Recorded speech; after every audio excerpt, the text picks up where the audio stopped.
Why being a good step-parent and getting along with biological parent matters. Hey everyone, today we're talking about one of the most important but often overlooked roles in a family, being a step-parent. If you're married to someone with kids from a previous relationship, you have a huge opportunity to make a positive impact, not just on your stepchildren, but on the entire family dynamic. And a big part of that is building a respectful relationship with their biological parent. Let's get into why this matters and how you can make it work, and examples of what you should not do. First things first, being a step-parent is not about replacing anyone. Your stepchild already has a mom and a dad. Your role is to be an additional source of love, guidance, and support. Think of yourself as a mentor, a bonus parent, someone that they can trust and rely on. The best step-parents know their role isn't to force a relationship, but to earn it over time, through kindness, patience, and consistency. My relationship with my own stepson is really good. He's a teenager now, and he comes to me when he has problems that he needs help with, or if he's upset about something. My husband doesn't mind because he realizes that moms by nature are more compassionate, and he's just happy that his son is speaking to someone. I know, getting along with your spouse's ex isn't always easy. There might be history, tension, or different parenting styles at play. But here's the truth. When the adults in a child's life work together, that child thrives. The reason I'm so passionate about this is because of my own struggles as the biological parent and a step-parent. It's been 12 years and I have never met the stepmother of my children. Not because I didn't want to, but because my ex-husband wouldn't allow it.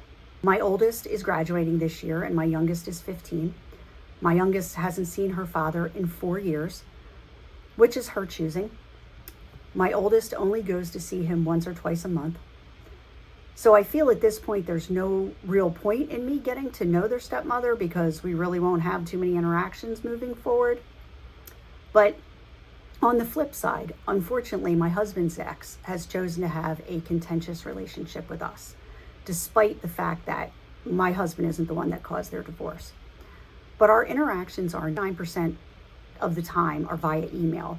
I've only seen her maybe a dozen times, and we've only spoken directly, I think, once, which was the first time that I ever met her, and I tried to introduce myself, and she just rudely walked away. We're not exactly sure why, because I wasn't around when their divorce started. I met him in the middle of their divorce, so we're not quite sure what her animosity was about, but that's fine. She's entitled to be rude if she wants to.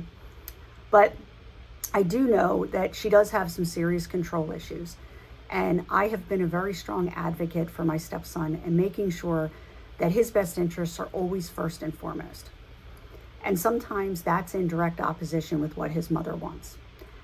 And I know for a fact that if his parents can't work together, this is basically setting him up for 100% certainty that he is going to have emotional and psychological issues, probably for the rest of his life, at least well into adulthood. And most likely he's going to have difficulty with relationships. But the only thing that my husband and I can do is make sure that the child's best interests are always number one. This means a lot of the times that things end up being 30-70 instead of 50-50, and we're on the losing end of the argument.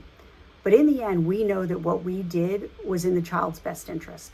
So if mom has control issues and has to control everything, and the child wants to do something but is afraid to buck mom or say something, then we just take the high road and we allow him to make his decision and do whatever's easiest for him so that he doesn't have to deal with any drama or things like that.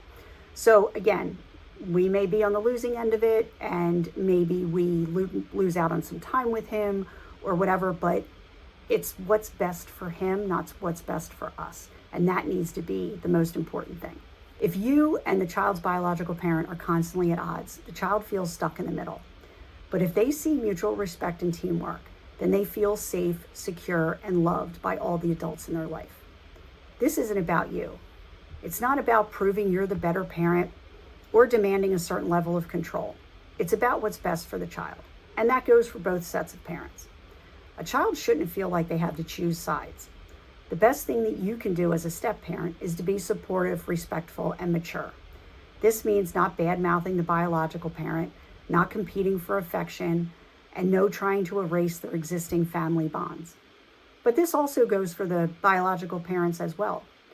You shouldn't be bad-mouthing the step-parent or saying that the step-parent has no authority, things of that nature, because when you do things like that, you just cause problems for the child when they go to the other family's house. And then suddenly they're not following the rules because mom says I don't have to, so they're getting in trouble.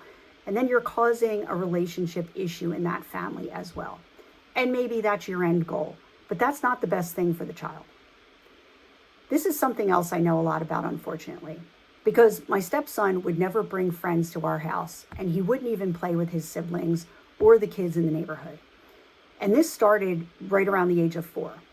He wouldn't give us any answers as to why. He would just say, my friends are at my house. And by my house, he meant mom's house. So even though we had 50-50 custody and he was with us 50% of the time, he was absolutely convinced that mom's house was his home and that dad's house was just dad's house. Why he had that impression, we don't know for sure. Did his mom fill his head with these ideas? We'll probably never know. But I don't know too many kids that just willingly avoid playing with other children for no reason. This has been going on for the last 12 years. He's had his friends over to our house maybe twice in that time, and it got worse. We found out about 3 years ago that no one knew that he had 2 stepsisters. No one knowing that he had a stepmom didn't bother me. But it did bother me that these kids that he's been hanging out with all these years, and our kids have been together since they were 4, and they refer to each other as brother and sister. But for some reason, his friends didn't know that he had 2 stepsisters. But they did know that he had a little brother because he had a half-brother at his mom's house that was a lot younger.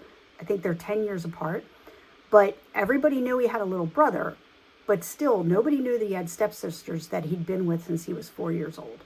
So I'm sure you can understand how upsetting that was. Many, many other things that happened that I could talk about that would probably blow your mind. But I'll end the story with this. I felt really bad 3 years ago when his worlds collided in epic fashion. He and his sister were 15, and they got jobs at the same place. And several of his friends and a lot of people that he went to school with also worked at this location. My daughter is very friendly, so she starts introducing herself to everyone on the first day of work, getting to know everyone. And one of the kids asks my stepson if he knows who the new girl is, and he says no. So this brainwashing, for lack of a better word, that was going on with him was so ingrained in him that as a teenager, he still didn't comprehend that at some point the gig was going to be up and people were going to know that he had this other family. So the same kid comes over to my daughter and introduces himself to her, and he asks her why she's working at this particular location when she's not in their school district. And she turns to him and says, "Oh, I'm his sister." And she points at my stepson. So the other kid turns around and says, "You just told me you didn't know who she was."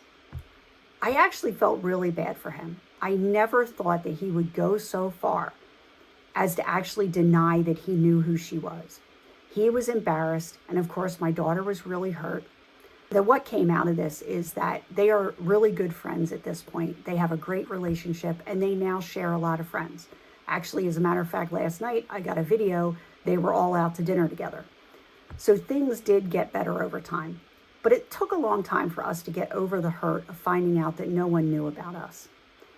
Fortunately, though, no one ever made a big deal out of it, which I think helped him to cope with it better. So now let's talk about how you can build a strong, healthy relationship with your stepchild. So here's a few things that you can do. You want to be patient.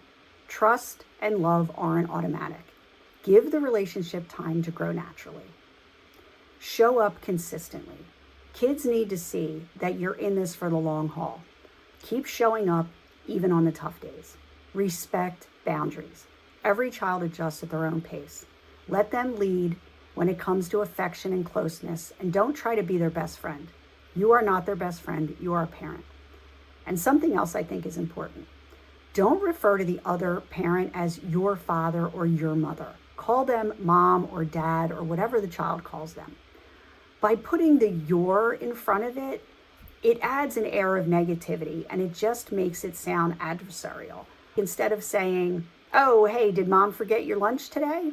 It's like, "Oh, did your mother forget your lunch today?" It just has a different tone to it, and it's something that I've noticed over the years. And so I really caution you against doing that. So you also want to work with your spouse. You want to have a united front that makes parenting smoother and ensures that your stepchild feels safe. And you want to support their relationship with their biological parent. Encouraging that bond strengthens your role as a positive influence rather than a source of conflict in the family. Another pet peeve of mine is a step-parent that puts their own biological children ahead of that of their stepchildren. This is 100% unacceptable behavior. I treat my kids' friends as if they were my children. I can't fathom how a person could look at a child and see someone that deserves less love, less affection, less respect, and less care than another child. But again, this is something that I'm way too familiar with, so please don't do it. Regardless of your blood relationship to the child or your relationship with the other parent, they deserve just as much love, affection, and care as your biological children. At the end of the day, your goal as a step-parent is to create a stable, loving, and supportive environment for your stepchild. And that's only possible when all the adults involved commit to working together. Years from now, your stepchild won't remember the little disagreements. What they will remember is how they felt, whether they were caught in the middle of a conflict or surrounded by love and support. You have the power to make a positive memory. So if you're a step-parent or about to become one, take this to heart. You're not just marrying into a family, you're helping to shape a child's future. And when you do it right, when you show love, patience, and respect, everyone wins. I hope you found this video useful. Please check out my other videos and be sure to get a copy of my free journal that can help you stay organized during your divorce. Thanks so much.